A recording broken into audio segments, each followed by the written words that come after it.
Les amis, le Real Madrid s'est qualifié pour la finale de la Supercoupe d'Espagne qui va se disputer ce dimanche à Riyad. Pour savoir qui en face du Real Madrid, ce sera ce soir, soit le Barça, soit le Betis. On va revenir ensemble sur cette demi-finale face à Valence avec Karim Benzema, buteur.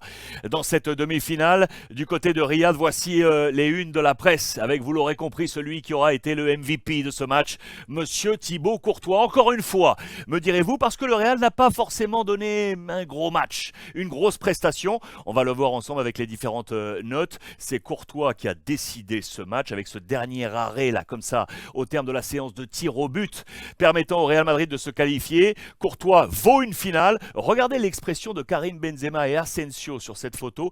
Elle dit tout, cette expression de la chance d'avoir comme coéquipier Thibaut Courtois, l'international belge qui a une nouvelle fois été décisif. Voici quel était le 11 de Carlo Ancelotti pour cette demi-finale. À noter, pas de Ferland Mendy, titulaire. Vous le savez, le poste de latéral gauche est en balance. On discute beaucoup autour de l'international tricolore. Courtois dans les buts, donc avec Valverde, Kroos, Militao, Rudiger, Karim Benzema capitaine, Lucas Vázquez qui était sur le latéral droit, Rodrigo, Nacho à la place de Mendy, latéral gauche, Vinicius et Camavinga qui lui était bien titulaire. Voici comment donc s'est disposé le plan de Carlo Ancelotti et voici les notes au terme de ce match. Vous le savez, du côté de Marca, on note en étoiles, le maximum c'est 3 étoiles, vous aurez bien compris, vous le voyez que ce match a été moyen de la part du Real Madrid, avec des zéros également. Vinicius a pris un 0, Rodrigo a pris un 0, Camavinga a pris une mauvaise note. Ferland Mendy est entré en jeu, la 74e à la place de Militao, et vous le voyez, la meilleure note,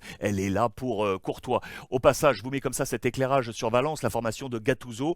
Kluivert, le fils, était titulaire, Cavani, l'ancien parisien, était titulaire, le français Foulquier est entré à la 95e minute, et à noter également l'énorme match du gardien de Valence que j'adore, Mamardashvili, qui lui aussi a pris 3 étoiles sur 3, le maximum. À noter une parenthèse sur Karim Benzema, elle est importante. Il a ouvert la marque en faveur du Real Madrid dans la première période. Regardez ce que lui avait réservé le public de Riyad, toutes ces pancartes blanches à la couleur du Real Madrid avec le numéro 9 de l'astre du Real, célébré par l'ensemble des supporters, et dans les colonnes de Marca, de nouveau, on pense à la Coupe du Monde et à cette absence sortie, vous le savez, au démarrage de la compétition.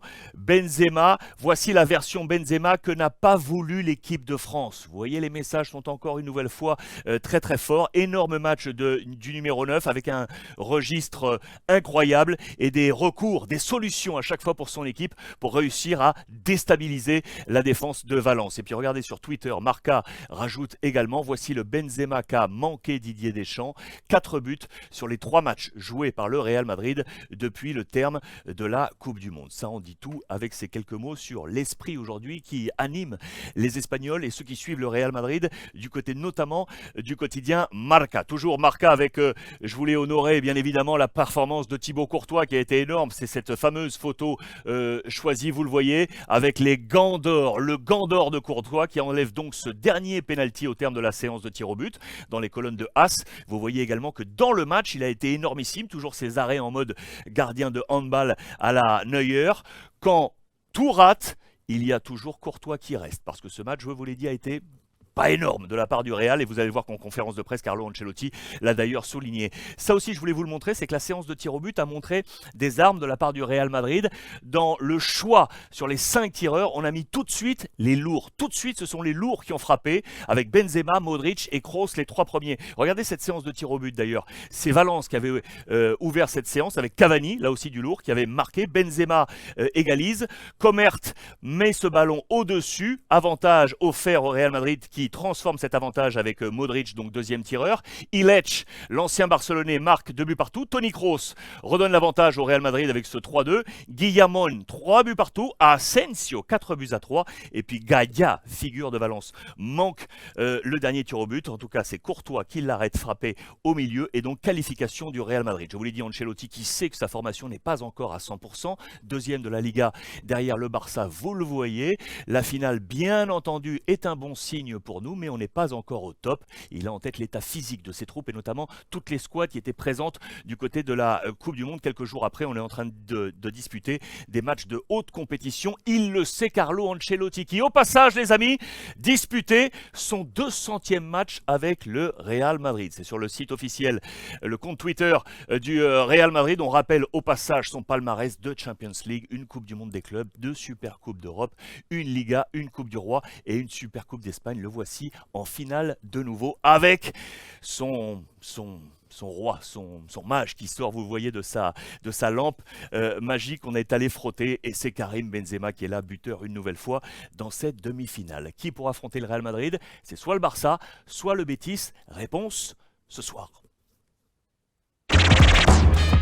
Les amis, Pierre-Emerick Aubameyang va-t-il revenir au Barça? Lui, parti il y a peu du côté de Chelsea, souhaiterait revenir avec Xavi. On va en parler en marge de la demi-finale, là qui nous attend aujourd'hui entre le Barça et le Betis Séville. Demi-finale en Arabie Saoudite de la Super Coupe d'Espagne pour savoir qui retrouvera le Real Madrid dimanche dans la grande finale. On ouvre la presse catalane, justement, Sport et Mundo Deportivo, avec des visages forts.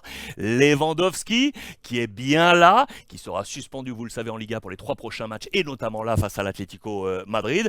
Ansu Fati est là, Alba est là, c'est l'artillerie au complet, ils sont tous là pour la grande finale parce qu'on a une fin de titre. Vous le voyez du côté du FC Barcelone, on attend enfin le premier titre pour Xavi à la tête du Barça. C'est très simple, un titre pour gagner du calme. Xavi doit calmer l'entourage parce qu'il commence un poil à être tensé. Il a du crédit bien évidemment comme figure emblématique du Barça, mais le Barça a également manqué cette compétition sur les 3 dernières éditions. La saison passée, il était déjà à la tête de l'équipe catalane. Il avait été éliminé à ce même stade, dans ce Final Four, au stade des demi-finales. Et du coup, il attend cet affrontement face au Betis pour aller vivre sa première finale pour affronter Vinicius et le Real Madrid, qui s'est imposé face au FC Valence au terme d'une séance de tir au but. Attendu donc avec Lewandowski, conférence de presse sur plusieurs questions, vous vous en doutez, bien évidemment sur cette demi-finale. Il a été très clair, si nous gagnons pas de titre cette saison, vous allez me tomber dessus. Il a raison, Xavi, ça risque d'être compliqué pour lui si on est de nouveau à 0 titre cette saison. Et puis plusieurs questions concernant le marché des transferts. Suivez bien tout ça, ça va nous amener à Pierre-Emerick Aubameyang. Tout d'abord, Busquets, vous le savez, Xavi veut conserver son capitaine, il fait le maximum possible pour qu'il puisse continuer une saison de plus. Il y a un avant et un après en fonction de la destinée de Busquets. Le sujet Rafinha, ils sont 2 hommes aujourd'hui à vouloir occuper le flanc droit offensif, Dembélé et Rafinha. Dembélé est intouchable en ce moment, on l'a vu hier dans la revue de presse, c'est lui qui va prendre ce poste de titulaire, mais Rafinha, nous dit Xavi, peut jouer également sur le côté gauche. C'est un peu moins le poste qu'il préfère, mais s'il veut rester au Barça, il faut être à la fois un possible titulaire, mais également un possible homme de banc pour rentrer et apporter de la force vive. Le 3e dossier, attention, c'est celui de Memphis Depay. On l'a suivi ensemble sur l'ensemble des réseaux sociaux avec notamment Aurore Thibault que je salue. Elle nous l'a annoncé, l'Atlético Madrid veut aller chercher Memphis Depay parce que vous le savez, on a dit bye bye en prêt au père Joao Félix qui est parti du côté de Chelsea. On a un poste offensif vacant, c'est Memphis Depay qu'on a ciblé, l'international néerlandais. Sauf que le Barça veut impérativement des fonds, on veut de l'argent du côté du FC Barcelone, vous le savez, toujours enclin à stabiliser sa situation financière. Et regardez, Memphis est une clé pour Baldé, Araujo et Gavi. Pourquoi? Parce que ces 3 hommes sont en discussion actuellement pour la prolongation de contrat. Pour ce faire, il faut des fonds. Ces fonds viendraient de l'Atlético Madrid. Si on va aller chercher Memphis Depay, c'est le premier effet domino. Et le deuxième, il est donc autour de Pierre-Emerick Aubameyang, les amis. Regardez, dans les colonnes de Mundo Deportivo et de AS également, Oba pendiente de Memphis para volver. Il attend la situation de Memphis pour éventuellement revenir. Vraisemblablement, selon les papiers, il aurait eu un échange avec Xavi et aurait marqué sa volonté de revenir. Ça ne marche pas du tout du côté de Chelsea avec cette arrivée du côté de la Première Ligue. Sauf que les règlements, c'est rappelé ici dans les colonnes de Mundo Deportivo, empêchent à un joueur d'aller et revenir la même année. Il est sorti cette saison lors du précédent marché des transferts. Il ne peut revenir immédiatement au Barça. Il y a un précédent récent, c'est Ceballos, qui, souvenez-vous, avait été acheté par le Real Madrid au Betis Séville, saison 2017-2018. Le début de saison ne s'était pas bien passé au Real Madrid et du coup le Betis avait voulu le récupérer au marché suivant sous forme de prêt. Impossible, selon ce règlement, de faire cet aller-retour la même saison. C'est une grosse affaire à suivre. En attendant, est-ce que Oba, oui ou non, va revenir au Barça? On vous tiendra informé, bien évidemment, de la situation. Si on revient à la demi-finale attendue ce soir, voici le plan de bataille annoncé entre Pellegrini et le père Xavi, avec donc Lewandowski et Alba. Je vous ai zoomé, bien évidemment, ce plan de bataille probable, je vous le rappelle. Regardez ce plan du côté Real Betis avec Fekir qui serait ici titulaire avec son numéro 8. En face, Ter Stegen, Christensen, Araujo, la fameuse défense centrale dont on a parlé ces derniers jours, Koundé, le français sur le côté gauche, Jordi Alba qui serait donc là, Busquets, Gavi, De Jong, Pedri, Ousmane Dembélé donc pour prendre ce couloir droit et Robert Lewandowski. Demi-finale donc ce soir pour savoir qui rejoindra le Real Madrid dimanche en finale de Supercoupe.